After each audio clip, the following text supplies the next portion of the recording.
Welcome to another Turner's Tales. I come up to the giraffe house to catch up with Tina to find out about the morning routine for the giraffes. Tina. Hi Ian. We've been up just before you guys arrived.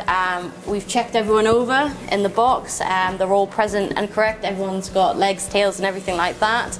And I've just finished putting their breakfast in. They've just finished it because one of the most important things you have to do is make sure an animal is eating.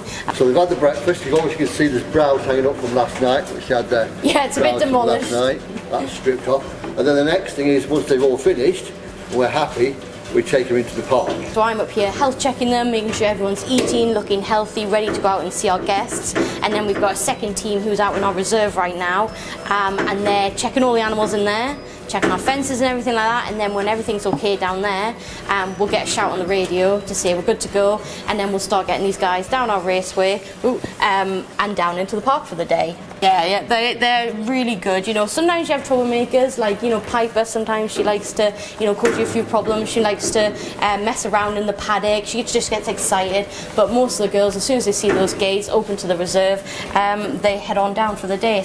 Worst case scenario, zebras come running up towards us. We've got little safety V's which we can jump in to get out of the way. Yeah, we've got safety triangles all the way down. They know where they're going. You'll see Kate. Kate's generally the one that leads them across, or Thorn, and they'll head into that race, and we'll just close the gates behind them, and they just take themselves down. 90% of the times it's just a nice walk down in the morning. Sometimes they get excited and they've got those long legs and they just want to run around. They're not quite sure how to express themselves, so we just got to watch out for their legs. But at the same time, these guys, even though they're huge in comparison to us, they are a prey species, so they're always on alert. You know, they've got an advantage. They can see way off into the distance, more than we can, so anything that spooks them in front of them, they're going to turn and run away. So that's what we've got to watch for. But that's why we've got safety things like the triangle, like in there, that we can just remove ourselves from the situation, let them calm them down, whether they're excited or something scared them. We're there to reassure them that it's okay, and then we'll continue our journey down and out into the reserve, where they'll spend the day, and you know, when they're out there they can go out and explore the reserve, crossing roads, causing traffic jams and things like that, so they're still there for guests to see.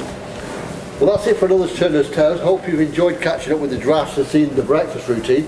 If you want to come to Longleat Safari Park to see our giraffes, very first section where the car park is, giraffes, zebras and ostriches in that section.